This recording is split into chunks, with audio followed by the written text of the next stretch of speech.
connection, excuse me, from the nether place. Once you go to spirit, coming down gets harder, and we've always been told that if you want to talk to somebody who passed over 25, 30 years ago, you got to set up an appointment because you don't know where they are. Right. But she's in the nether thing, so she can easily be talked to. She can easily be whatever, and she just does her thing. But she's mad as a wet hen. That's my dad's phrase, wet hen. Madder than a wet hen. Yeah, she's madder than a wet hen. God bless your dad. Thank you. Maybe he's around. And what about this room? This room feels childlike. This room feels like a prankster. This room feels like people like play tricks on each other in this room. Silly things happen or whatever. That's what this room feels like. Or that's the sensing I get from the spirit energy in the room. Maybe they don't do silly things, but that's where the energy comes from. Like walking across the floor and making footfalls. Or walking across the roof. That's what this room feels like. But it would be that kind of trickster, fun energy. Like it's Halloween every day.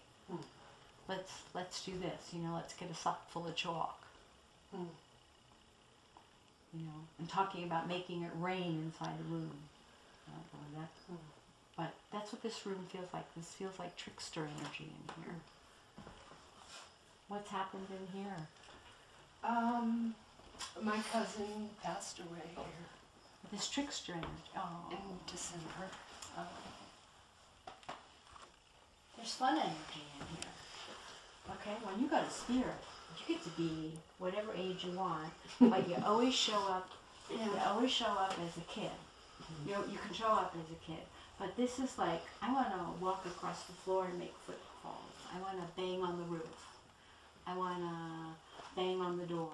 But that's what it feels like. Kid energy that wants to do funky things. Now, if it's not happened yet, okay, that's in December. Well, that wasn't. This December. That wasn't a long time ago. So we're talking about somebody in spirit. Oh, well, they didn't go with a lot of energy. They were like almost energy minus. He had liver cancer. Yeah, he was. And he found out in the summer, and he had been living here, and he was the foreman, and it's really my closest family because I don't have kids or brothers or sisters. He and I were both only children, so he lived here about 5 years, not in this house, but the last year and a half or so he lived here, and yeah, he was. This is where we're coming, right? Right. Oh, cool. Deteriorated, pretty quickly, and then the end he went quick, and so. That's good. Well, that's the nature of that one, where the disease is. That's what it'll do really quick, because of the liver. But I feel trickster energy, like he wants to come back and do funky things. I don't know that he's had enough energy to do it yet, because he's still only gone a little while. But I feel that that's what, so people would, if he doesn't do it when we're here or whatever, I feel people would report that it's trickster energy. But what is that? There's groups of people that dance on the stage and perform and stuff, and they can jump up and do this and get off the. That's what he's doing in spirit, to show me that he's really well and happy.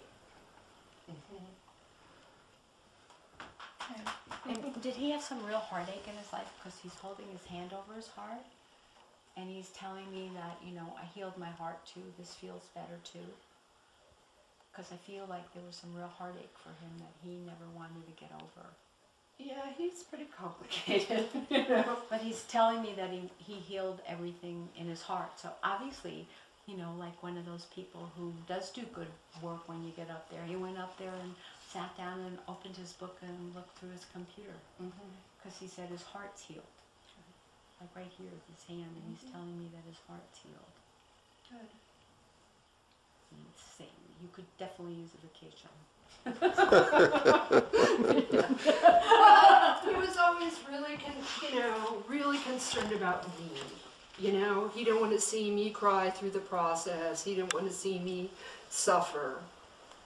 Wait a minute. You know. Wait. But that stunts your healing. Well, I know, and I'm aware And of you that. probably did that for him, so it wouldn't be so bad. But that stunts your healing, so that's really difficult. When Yeah. somebody says, "Please don't do that," it would have been easier if you had cried with him, Yeah. and and you blended your tears and you blended your sadness. Mm-hmm. Okay, so you can do it now. Well, and I have, Good. It's Come been a down tough- here. Come down here and do it. Spend a little time and come down here and do it. Grab all the Kleenex that you want and a pillow that you don't care about. Yeah, and I feel like, he didn't want to talk about it, he didn't want to deal with it, he didn't. But at the end, he did, you feel like procrastinator, like,